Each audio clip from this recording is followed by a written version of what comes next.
Nag-check kami ng mga pebbles kasi sabi namin, ipipebbles na lang namin yung iba na hindi malalagyan ng concrete path. Kasi sobrang mahal magpa-concrete na, guys. Sobrang mahal. Tumaas na naman sila. Kaya sabi namin, mag-pebbles na lang kami. Kaya pebbles na lang ilalagay namin.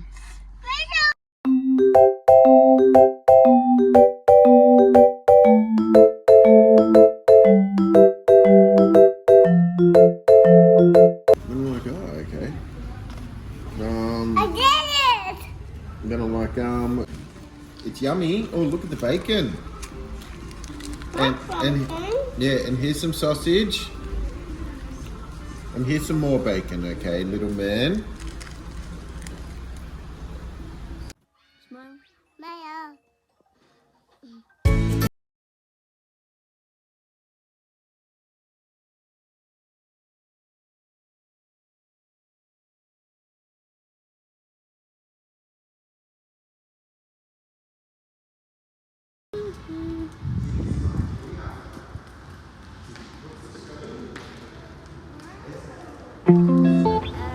Yeah. Good job.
Put it down.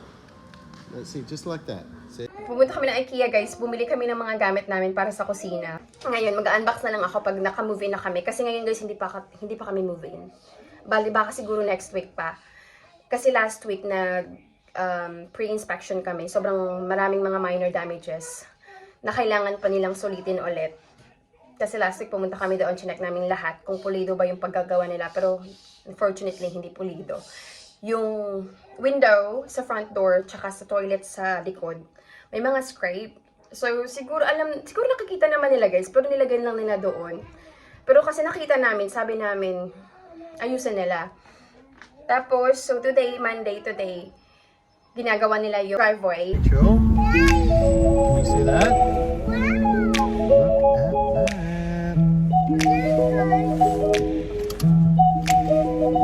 Look at that. Does that look good or bad, Rachel? Yeah, I know it does, doesn't it? Yes, Rachel? Is it amazing? I think it's amazing. And then what do you think, Rachel? Amazing too.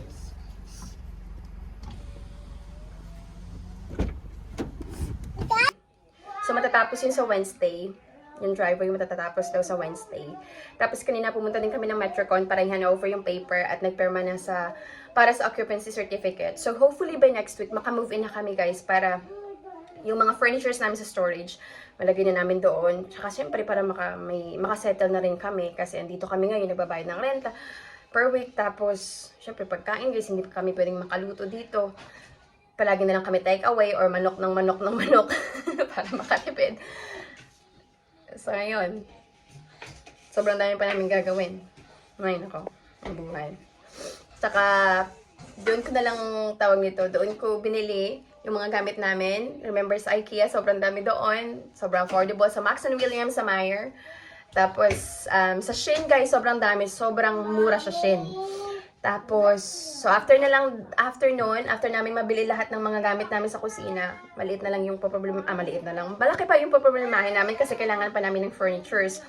So sabi ko nga kay Paul, mag-installment na lang kami. Alam niyo yung installment yung 1 year to pay, 6 months, or 24 months to pay.